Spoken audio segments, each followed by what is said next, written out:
Mina has a better camera now. I'm noticing that. Power move. What's the deal? What'd you get? You got like a 4K something? No, she looks. I don't know if this is maternal or what, but she looks radiant. I don't know if you are happier or what is going on, but I'm not even kidding you when I tell you that you look vibrantly alive these days. Just sweatier is actually the answer to that question. Because I got gigantic lights now. They ESPN finally sent me real lights. And when we zoomed in earlier, you could see every gigantic bead of sweat on my face. I am sweating. But you brave enough to give the internet your pores. That was deeply funny. That was. I don't care. Yeah, brave and funny. I'm not nervous about my pores, but my teeth are not great. I don't have great teeth, and they're also chipped. Both the tops and the bottom are chipped because I refuse to wear my mouth guard at night. Pablo, we should do this. Pablo, you and me should do this. I don't know if we have the camera equipment to do it, but we should, in the name of equality, allow the internet the same inside our mouth vulnerabilities so that they can attack us for our physical frailties because I just had a bunch of chicken, so I might have shit in my teeth if we did it. That's gross. I don't want to see that actually. But my teeth, I have a mouth guard as well that I was given that I don't wear because nobody wears them because it's incredibly They're uncomfortable. Annoying. I don't want to sleep in a mouth guard. No, but I do because it helps with the grinding, right? You're pressurized. You've got a lot of stress. That's why I got them. But so now my jaw doesn't hurt anymore because I do use the mouth guard. It was a pain in the ass to get one, but yes, it absolutely works. Can we talk about grinding? Clip that. Lots of people have been waiting for you to talk about grinding. I grind every day. I just grind tape, but I also grind my teeth at night. And I want to say something because it's not like this is new. And yet every adult I know has a grinding problem and needs to wear a mouth guard. Does this not feel like a creation of the dental industry to get us to spend $400+ on mouth guards? I would say yes, except I had pain in my jaw and I got a mouth guard and I no longer have pain in my jaw. I also grind so furiously that I have chips in my teeth, so I'm probably not the best spokesperson for this. If you zoom in on my teeth, my incisors are not sharp. I've grinded them down to a total flatness of it. Because I believe I would... Dan seems compromised by big dentist. I'm going to throw that out there. Okay, so you guys, well, what if I were to tell you, though, that I did not even know until diagnosed by my dentist that I was an anxious person when I was sleeping? Because I did not know that my anxiety reached into my sleep. I did not know it. So dentists are like therapists now. They get to tell us that we're anxious at night. I just feel this feels like a power grab to me. And people had to have been grinding their teeth before, and I guess they're not fine because, previous generations had really bad teeth. So maybe this isn't. Do you guys not believe that the three of us underestimate in all our self-awareness what our anxiety might be? Like, you think you guys are all... I have learned later in life that I did not know I had these anxious spaces brought on to me by the last couple of years of just general turmoil and insanity. You guys think you're self-aware about your anxieties, your neuroses? Every time I go to get a massage, which is done for truly maintenance reasons for me, because I am my entire body, it turns out, because these massage therapists have informed me of this.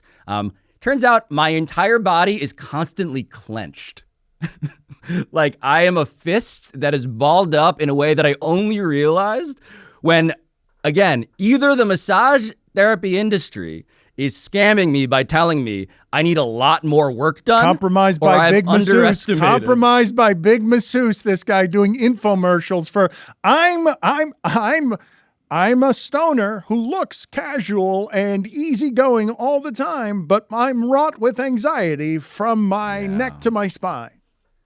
Yeah. If only it was just that. It's everywhere, turns out. Is there a person in our industry who doesn't grind their teeth? who isn't a human fist, who beyond our industry. I just feel like everybody right now has these. Maybe Stugatz doesn't have these problems, that he doesn't grind his teeth. He sleeps peacefully. I feel like Chris Cote. Chris Cote feels like a guy whose teeth, his incisors are sharp. He has not a care in the world when he goes into dreamland. No, he's been. He was in the studio here. He was shaking his head. No, he was pantomiming that he is a grinder as well. I'm a grinder. I've been given one of these mouth guards. I wore it once. Oh no, he's not really mouth guard achiever. Oh no, not surprising. Here's my question: not surprising. When you go to the dentist, do you lie when they ask you if you've been wearing it? So I do not lie, because it literally, like, it is like the equivalent of, when on Room Raiders they would do the blue light and you look at the bed, and it was the second that dentist, and you'd see the stains, the second the dentist opens my mouth, like, you could take someone off the street, they could look at my teeth and probably tell you that I'm a grinder. So I can't lie. It's too obvious. But I don't care. I don't care. I wear my shame. I'm not going to allow myself to be humiliated or shamed by the dentist because I don't wear it. So I will, though.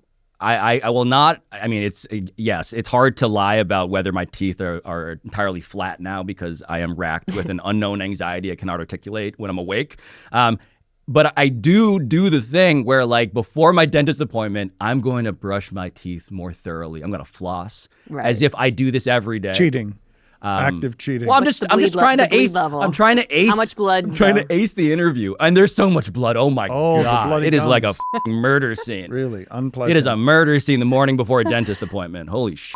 Did you guys see Dan Campbell's teeth on the broadcast? No. During the Cowboys Lions. He has to be a grinder. He has to be a grinder. It wasn't I'm not teeth shaming, by the way, because, like I said, my own teeth are not great. They're just like little yellow chiclets over here. But it's less of the grind and more of the dip that Oh, are they brown? Are they brown? Yeah, I was self-conscious. Oh. Okay, camera angle, go ahead. Focus on my teeth here to make this, because I just had coffee as well, so I was feeling like my teeth would be extra yellow here. I just had coffee and chicken. This is going to be unpleasant here. Do you guys even have the ability to zone in here? We've got a media empire here. We've got multiple control rooms in Miami and New York. Do you guys have the ability to shame me on the teeth? I don't. Here's the problem for you, Dan. I don't think they need to zoom in to. I don't think they need to zoom in to shame you. Okay, very good. Yeah.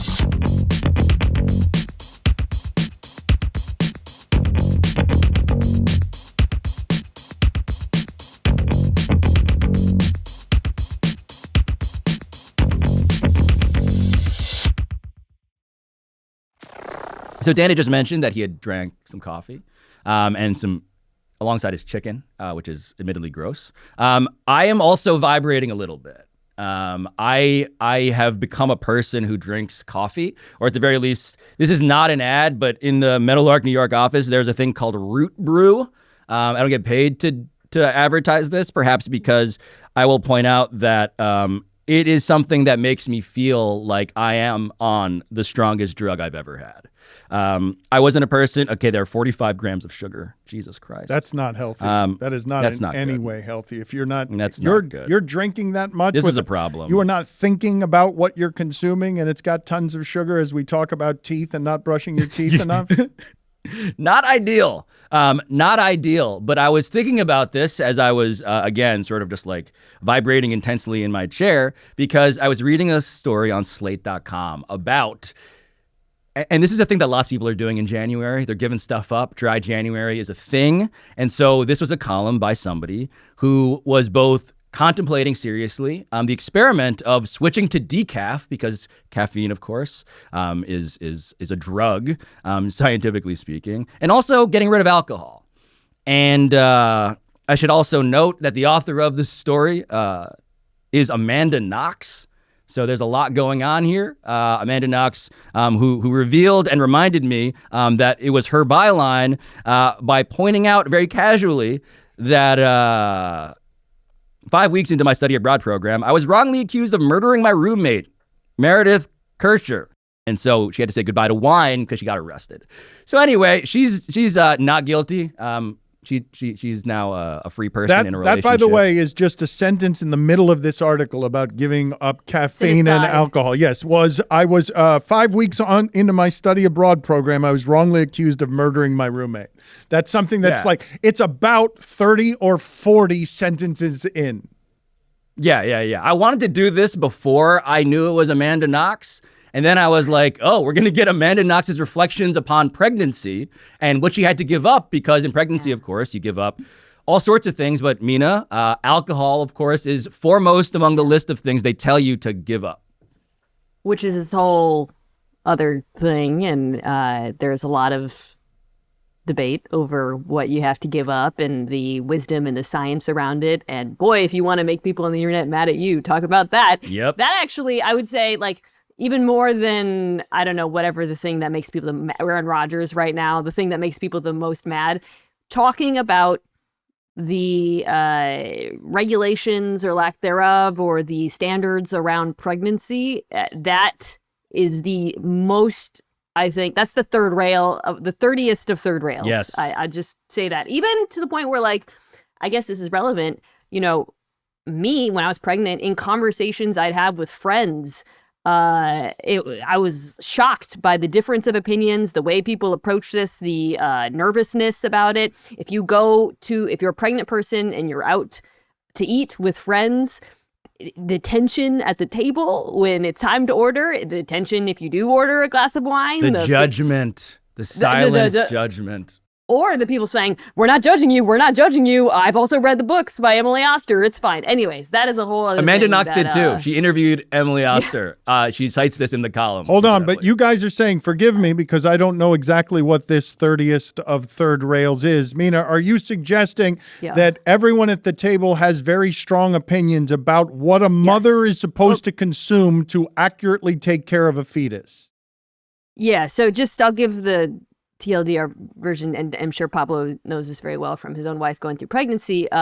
For a long time, it was believed the CDC and all the NIH, I don't even know, NIH, would come out and say you can't drink when you're pregnant, and there's a complicated history around that, tied up with the government trying to disincentivize everybody from drinking, women from drinking generally.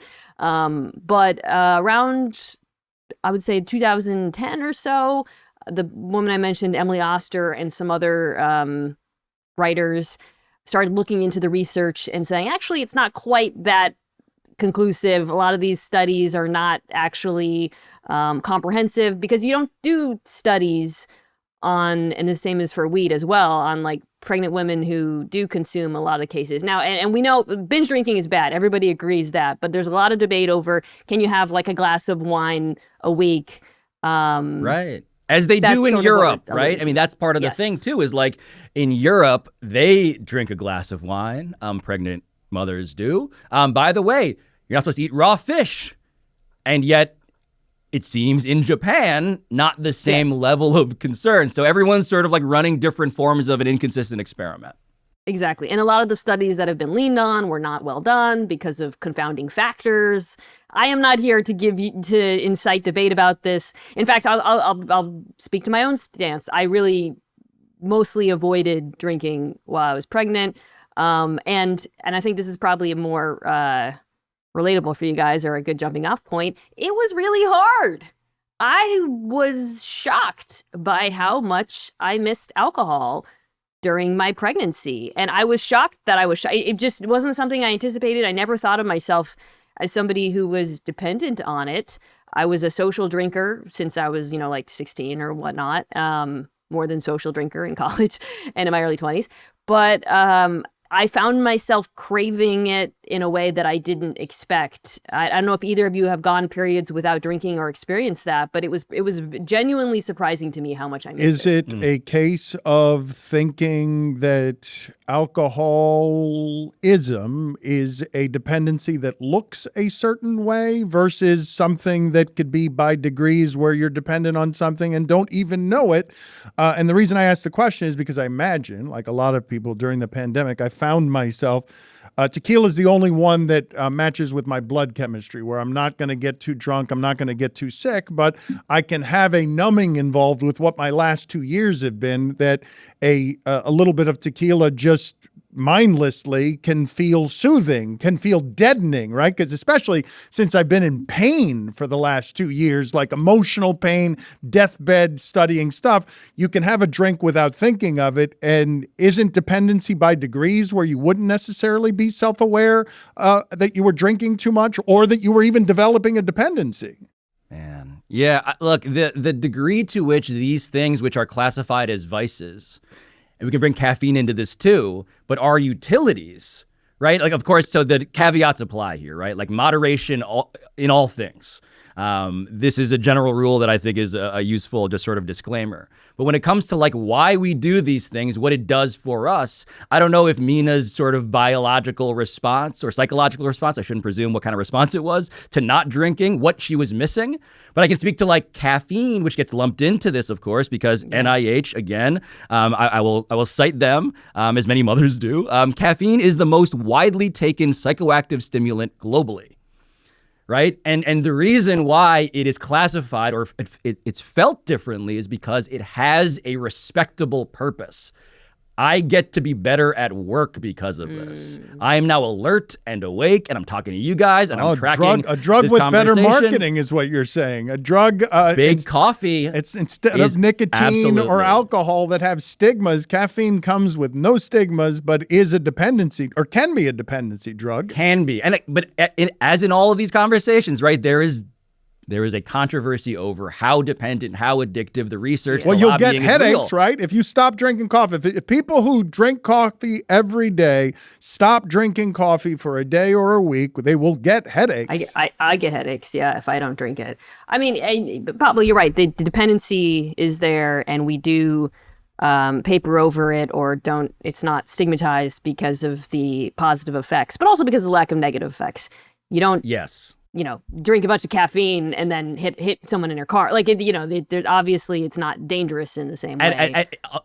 Provided that you consume it the way that most people do. Like, people aren't doing coffee. They're not doing Keurig keg stands at college parties, right? Like, they're not like overdoing caffeine on purpose. Oh, but wait a minute, though. I would say 4, 6, 8, 10 cups of coffee. I would say 45 grams of sugar if you're drinking it mindlessly. Like, I'm not like, yeah, 1 or 2 cups is one thing, but what if you're somebody who's mindlessly drinking 9 cups of coffee a day? So to bring it back to the story, Amanda Knox was informed by her doctor. She drank some radioactive fluid, is how she described it. They x-rayed her stomach. They asked her, how many shots of espresso are you drinking a day? She said, I don't know, 8, maybe 10. And that's too much. That's a lot. That's a lot. That's a lot. Right? And so the PED, I guess we're talking about like the performance enhancement of these drugs. Yeah, like I have not always been a coffee drinker. I'm somebody who always prided himself actually on not needing it, being alert and energized and passionate and specific about my memory without this. But then having a kid, having my sleeping habits change. I'm now an early morning person, which is a shock to anybody who knows me as the guy who shows up late to everything. I'm awake earlier than I have ever been, and I have relied on it as, I don't mean to stigmatize, but as a crutch, because now I feel like I need it more. And certainly now in dry January, as a premise, the point is that you can be reminded that actually maybe you don't need it as much as you thought you did. Although in Mina's case, I think there is also a buyer beware aspect that I should point out too, as a side note, Dan. I like to consider myself in that first wave maybe of people who was aware that Mina in fact was carrying a child. But I had a source reach out to me. Pablo Torre finds out. I had a source reach out to me saying simply, Mina didn't have a drink at dinner. Yeah, it was Mike Wright. I've never seen someone more eager to be the first to know something. Pablo came over to my house when I was hiding my pregnancy, or I was not ready to reveal it to the world. He's whatever. nosy. Anyways. He's a busybody. It's a private thing. I'm a journalist. It's not He's just a gossip.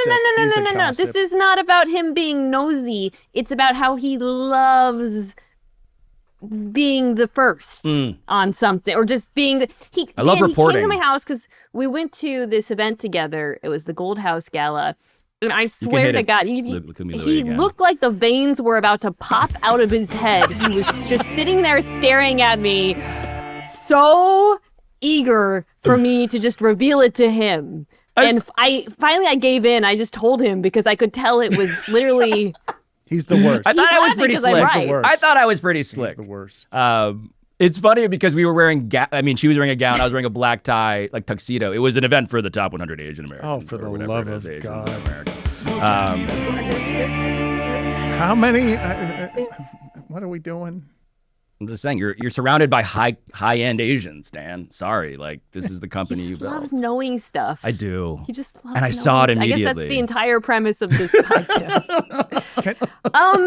I drink coffee because I'm dependent on it. It actually helps me get up because I'm like, it's something I look forward to. I drink alcohol because I like the flavor, but also to Dan's question, for me, it takes the edge off. I think one thing that really struck me during my time not drinking, was it overlapped with the Super Bowl and the Combine, some big events. And oh my God, parties suck when you don't drink. If, like me, you're somebody who needs it, apparently, in a way that I'm not proud of. But this. socially, it probably helps you with whatever the awkwardness is in just sort of socially interacting with people, right? Like Mina, there has to be all sorts of weird energy as you enter fame, and people with an understanding now of who you are, who have a whole list of things they think they know about you in a social setting, and you're meeting them for the first time. Like, that's got to be a social awkwardness beyond even the normal stuff of just meeting new people. I mean, it was the same way when I was in college. So I'm not going to act like I need the edge now because of my D-list celebrity. No, I have found that in large social gatherings, and tell me if you guys feel the same way, that sort of blunted, slightly fuzzy feeling you get from having a couple of drinks makes them more enjoyable. I don't need it to have one-on-one interactions or group dinners or work or do any of the other things. But for some reason, that particular environment to me is much more palatable with a beverage in hand. Yeah, I mean, I feel like it connects a bit to just the idea of, can we stop grinding our teeth so much? Can we release and relax just a bit? Of course, my approach this entire time has been to quietly be just a little bit stoned while everyone else is drunk. And I find that works pretty well until someone notices, and then you're like super paranoid. And then it becomes untenable for everybody. The part with me, though, and the pandemic, and I don't know if this is what would happen to you stoned, Pablo, but when I'm talking about the numbing effect of, a couple of shots of tequila every couple of days, the dulling of thoughts, the stopping of the mind, I don't know how consumed you guys are by these anxieties. I don't know, Mina, I don't know if people look at Pablo and see someone who is anxious. I think they'd be surprised that he is that anxious. And I would think he's that anxious because his mind controls everything that he's doing all the time. He thinks it's a blessing, and it's actually very often a poison. Yeah. I mean, do you think the fact that we use these substances really reflects that we have an unusual amount of anxiety? I mean, what we're talking about is... Well, that's the pretty standard. I think so the reason I am happy and a little alarmed at the same time about knowing how many teeth grinders I'm surrounded by is because I believe that our problems, I think Dan's had a really shitty 2 years. Okay, I feel like, Dan, if you told me I need to cope with this by doing these extreme things, my God, man, but for me, I consider, I'll speak for myself exclusively. I feel like the quotidian aspect of my anxieties resulting in this thing that I see everybody else doing, it is both a unifying thing about, I guess, what it means to be a person. And it also makes me think that all of us just need more help than we're willing to realize when we're awake. And that part, I'm like, and when wow, we're sleeping, and maybe most of all when I am shaving my teeth down to nubs when I'm asleep. With your anxieties. Yeah.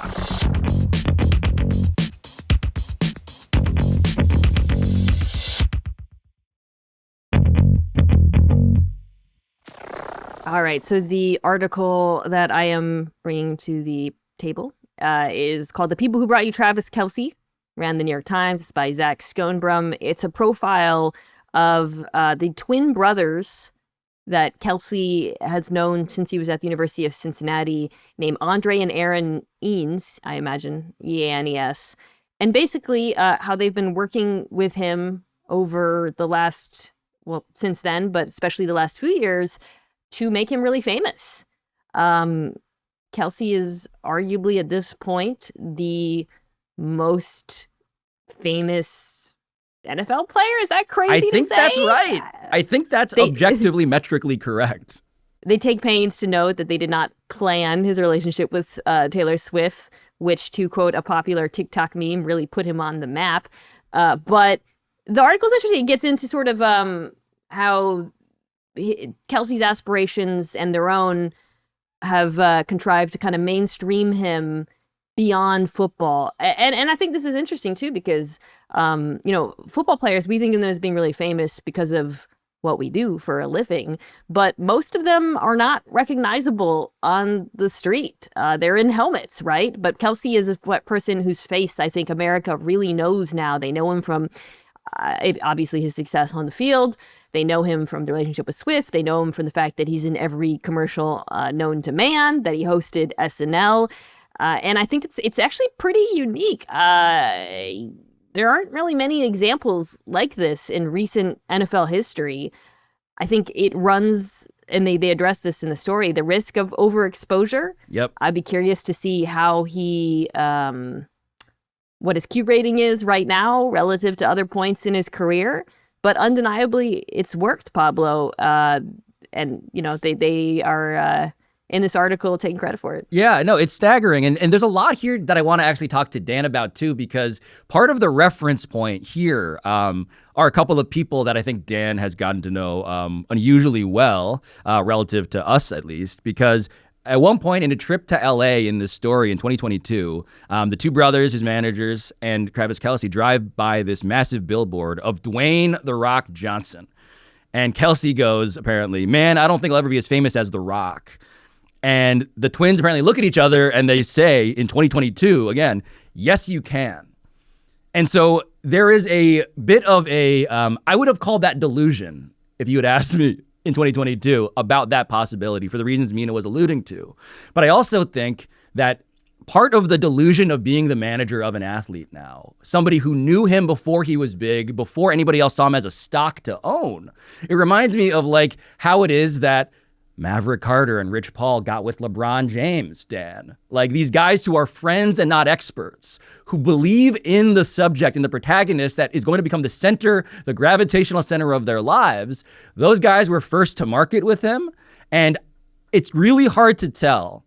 My cynicism is it's hard to tell how much they are the causal reason why he is this way, because they're not saying that they orchestrated Taylor Swift. It's the opposite. And so are they along for the ride? What are we giving them credit for in terms of being people who are now at the center of the biggest name in the NFL? The article was interesting for a lot of reasons to me. 4 agents is a lot by any player's standard. Adding creative artist agency on top of your agents, that is aggressive. You don't really need to be giving up these percentages of your money unless you're being management aggressive of, I'm going to be ambitious with my career, post-football, at the end of football.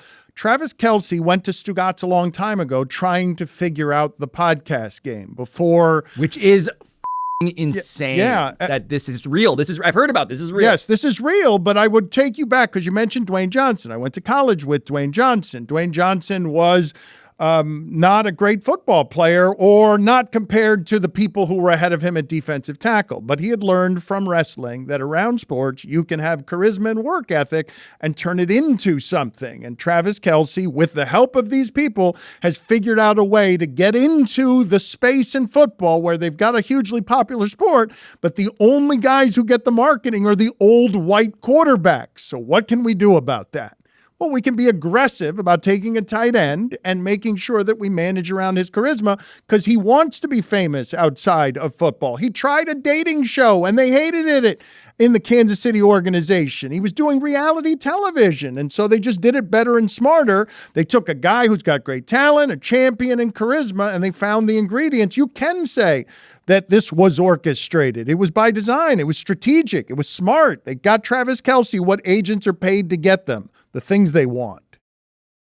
I think you're absolutely right. Although you talked about his charisma. I think there's kind of two things here that are unique. One is he's one of the greatest to ever play the position. I wonder, would any of this be happening if not for the fact that they're working from the baseline that his football credentials are unquestioned, right, at this point? And that'll be interesting, by the way, next year if he continues down this path as his play, and it will decline, and you're seeing a little bit of that now, but if it does really start to decline, okay, at what point, does one thing affect the other or not? Right now, but Mina, forgive me though, but like Antonio Gates was that. There are any number. Tony Gonzalez, hell, Shannon Sharp was that, a tight end who is undeniably, unquestionably game-changing, great. And none of them get to be this. Like nobody's ever parlayed charisma and tight end play into this. Well, I think this is also, and this is what I was going to say, also a function of the times. Like we are living at a moment where influencers are just as famous as actors amongst certain age groups and whatnot. Travis Kelce, you could say, is kind of an influencer, right? Like absolutely. Again, he's not in movies. He hosted SNL, and he's on commercials, but he does a podcast. It's really, really popular. It's one of the most TikTok. Just to clarify, like among the many things that Travis Kelce's empire consists of is his podcast with his brother Jason, who's a Hall of Famer himself. And it's one of the most popular podcasts in general. And so again, the idea that Stugatz was like, Travis Kelce wants me to help figure out like the most popular podcast that would turn out in America is hilarious, but also a symptom of what I think we're circling, which is a fame that is very much of its time. Like, I don't know if dating Taylor Swift in the pre-internet era would have all of this residual benefit.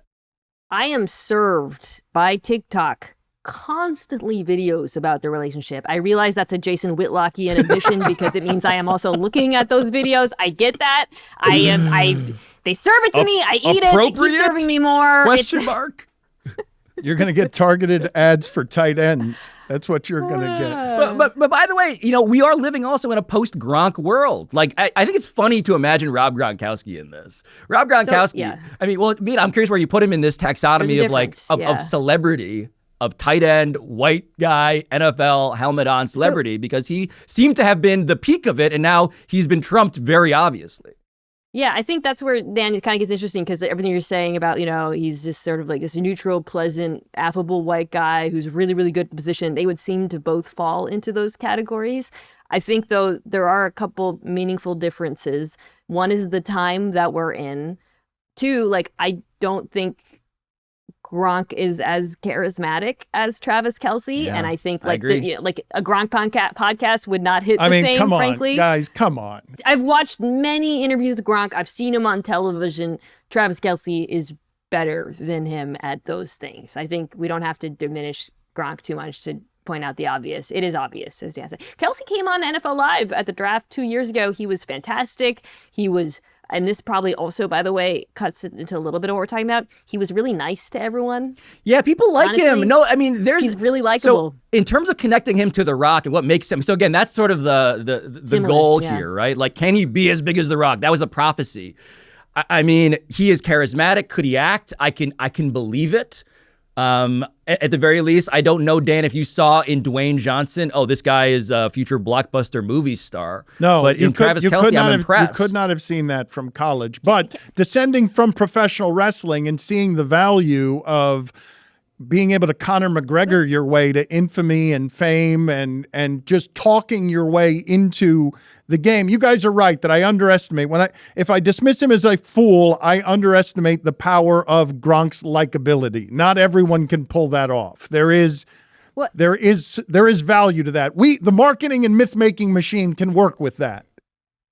There was a moment this year that I think is worth highlighting with Travis Kelce as we talk about why is he famous? What is it about him? What is it about this moment? How much of it is planned? What not? Is there anything intrinsic to him, or does he have any qualities that make him uniquely suited for this? It was when Aaron Rodgers took a shot at him on McAfee. And what did he call him? Mr. Pfizer. Mr. Pfizer, right, yeah. Mr. Pfizer, we kind of shut him down a little bit. He didn't have, his like crazy impact game. I thought Kelce's response to that was about as well as I've ever seen an athlete handle any drama or whatnot. Once I got the vaccine, I got it because of, keeping myself safe, keeping my family safe, the people in this building. I stand by it 1,000% and fully comfortable with him calling me Mr. Pfizer. I remember watching that video. It was in a presser thinking, oh, wow, this guy's got it. But it's not as good as Gronk, though. Gronk's got it figured out. Just do it this way. They got that sexy body. That's all you got to do. That's all you got to do. Rob Gronkowski, former fan of the Clevelander Hotel.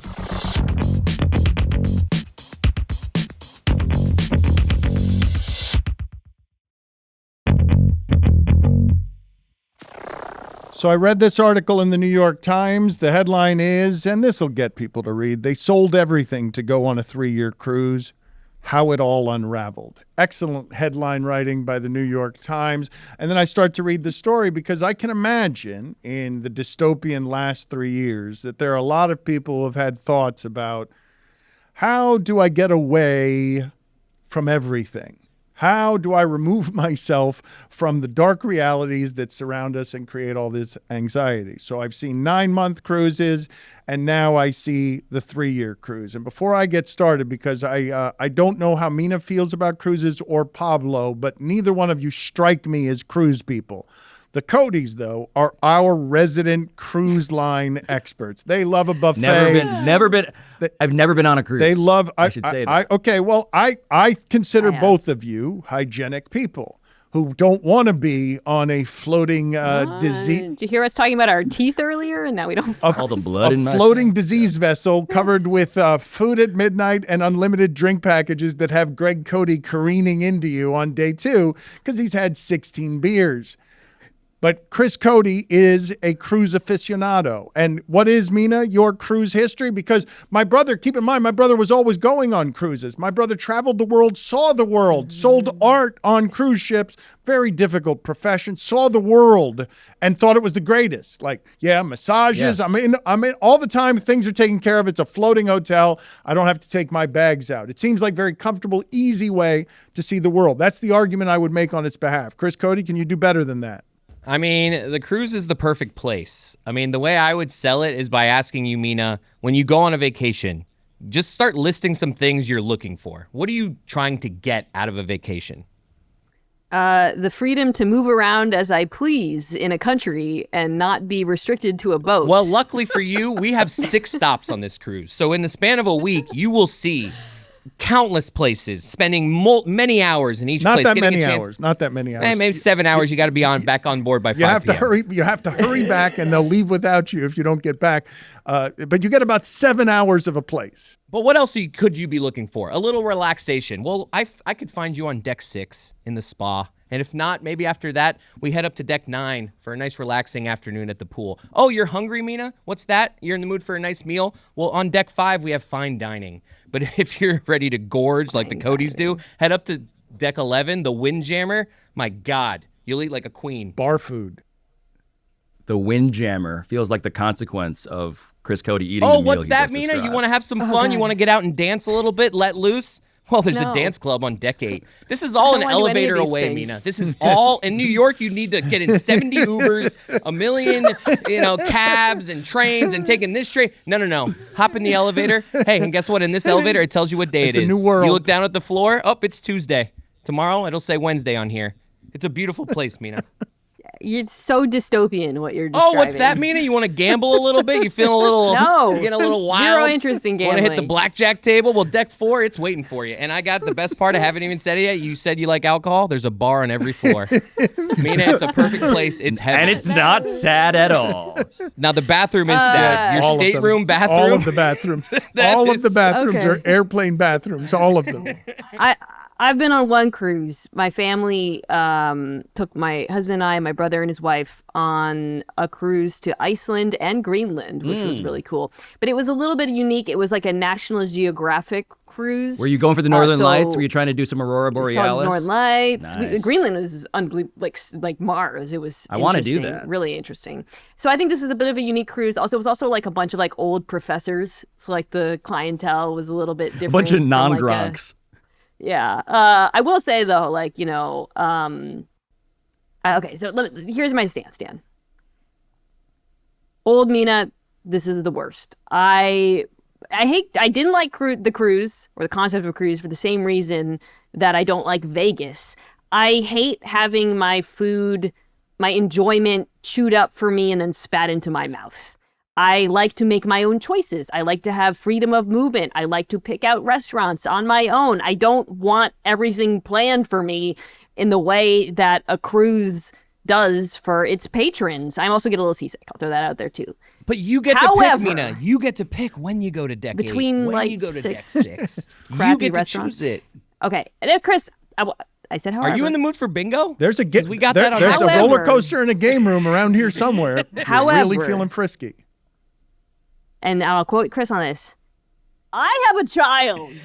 And now the idea of being able to foist that child upon people and have everything all set up for the presence of the child and everything being made easy for me, especially as he gets older, has appeal now in a way that it did not before. And it's like how Disney, everything is easy for you. Everything is laid out for you. I used to know, I'm like, I don't want to be challenged on vacation. I want my entertainment chewed up and spat into my mouth. I want my child taken care of. I want options for him so that I don't have to think of them. I don't want to think. I don't use my brain anymore. My brain is compromised in a way that it wasn't before. So put me on a cruise as long as there's like a kid's place, and I will happily spend my vacation there. Unlimited soft serve ice cream.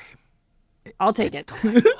Now I fine. should point out that this particular story, while we got derailed by just our love or lack of love for cruise ships, this particular story is selling your home, uprooting Yeah, that's yourself, and getting involved in a scam that, not surprisingly, has a lot of tentacles in Miami, with the idea that it's almost impossible to get a ship to function as a 3-year economy, but you have to pay for it on the front end. And some people sold their home and now can't get out of this situation because they've been defrauded, because they can't actually put together a 3-year cruise, even a 9-month cruise, which is being done by someone here locally. I don't know whether it's Royal Caribbean or Norwegian, but a 9-month cruise is pretty hard. And all of this, by the way, as the cruise industry takes an unholy beating during the pandemic, because one of the risks involved is if you go out to sea, you might stay there if a country has another virus problem and be out there for 3 years, whether you want to be or not, because you can't get back to American citizenship at a turbulent time. So your thoughts there on the craziness of selling your home in the dream of, well, I'll just float around for 3 years. Well, it's part of I think a human instinct is to want to see the world. Right? Like it goes back centuries, like the Grand Tour. You would go to another continent, you would see as much as you could, because what it means to be human is to explore the planet that we have dominion over. And so this premise, and I'm reading this article about the 3-year, it was supposed to be a 3-hour tour. The 3-year cruise is sad, because there are these people who, many of whom had never been on a cruise before, but they were sold the dream by a Chris Cote like Firefest adjacent salesperson, allegedly, who was like, we're going to give you all of this stuff. Expand all your these life. decks. Expand your Yes. life. You can work remotely. There'll be Starlink. You can see countries. We'll take care of everything for you. Except it turns out that such a premise of a 3-year cruise is like a sci-fi movie that, of course, goes bad. And luckily for them, maybe it went bad before they ever departed. But you see in the 9-month cruise, which is a thing that's happening simultaneously, perhaps because of the economic pressures Dan is pointing out, that they got to sort of reconfigure how do we sell cruises to people. What they're doing or finding is that all of the people on the 9-month cruise have become essentially TikTok reality television stars. And so there's this headline in the Washington Post about how this is the #1 reality show, is all of these people who are, I guess, organically, in scare quotes, realizing that they can post updates on their own, like, because of course on cruises, apparently I've never been on one, the ecosystem of characters, of egos, of like, oh, the old people, the young people, the people who want to fuck, the people who are hoping to find love, whatever.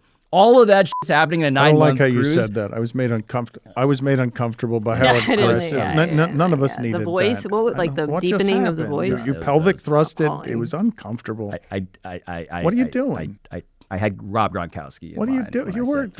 You did it again. No one wanted you to do it again. You didn't have to do it again. It sounded like you were going for something monster trucky. Like, what are you doing? Do you think he says that in his regular life, like when he's talking to people? Why would he do that? What? Like when he's like talking to like one of his boys, he's like, "Did you?" What? Yeah. Are you? Is that what you're doing? Is that? Am I really getting no backup from Chris Cote here? When you're talking about my to baby, Wyatt Cenac and line? Ezra Edelman, are you like, yeah? Did you get some last night? Did you? Fuck.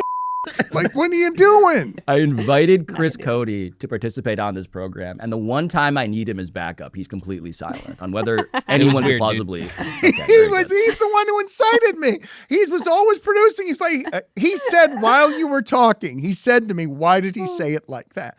And then I wondered, why did he say it like that? I was gonna let it slide. It's the root brew, okay? I'm hopped up on root brew.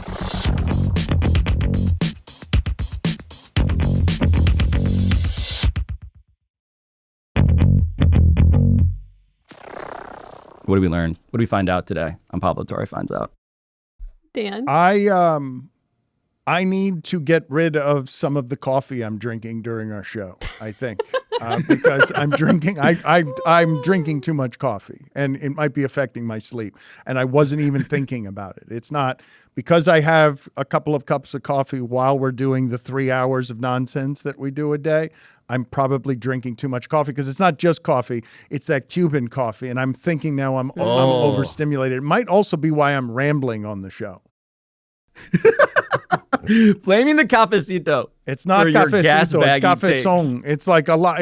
What is that? It's very strong. It's just what I'm. Is that like the evolved Pokemon version of cafecito? It evolves into cafezón. It's on steroids. It's yeah. I need to drink less. It's horrifying. But it's good. Thank you for the mirror. I appreciate it. You're welcome. I learned that besides the fact that Pablo gives a fuck about everything, Bone. Try Bone. I feel like you might be able to pull off Bone. Oh yeah, people want a bone all the time. I can do that one. Yeah. Yeah, see that sounded right. Yeah. Travis Kelce might be able to run for president. Alarming, but true based on the conversation we had. I mean, first he'd get elected just because of his first lady. What a great romance story that would end up being. I didn't even contemplate that. I'm going to go home and practice saying the F word into the mirror. That's really what I found out. Do you think he can ever sound cool doing it, Mina? I can say it not in the context of actually, I was going to say fornicate. I need to leave. You're a dorky cusser, is what you are. I've thought this for a while. I'm not a dorky cusser. You are a dorky cusser. It doesn't fit. Put it on the poll. It doesn't fit. Put it on the poll. It doesn't fit. At Levitar Show, is Pablo Why are we a putting dorky anything on cusser? the poll? Is he believable when he cusses? He's not. No, it's not. Go f*** yourselves. Believe that. There you go. Believe that.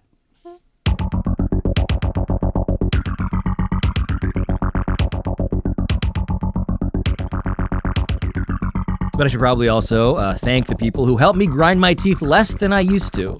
Because Pablo Torre Finds Out is produced by Michael Antonucci, Ryan Cortez, Sam Daywig, Juan Galindo, Patrick Kim, Neely Lohman, Rachel Miller-Howard, Ethan Schreier, Carl Scott, Matt Sullivan, Chris Tuminello, and Juliet Warren. With studio engineering by RG Systems, post-production by NGW Post, our theme song by John Bravo. It's been good to be back with you in the new year. So, we'll see you next week.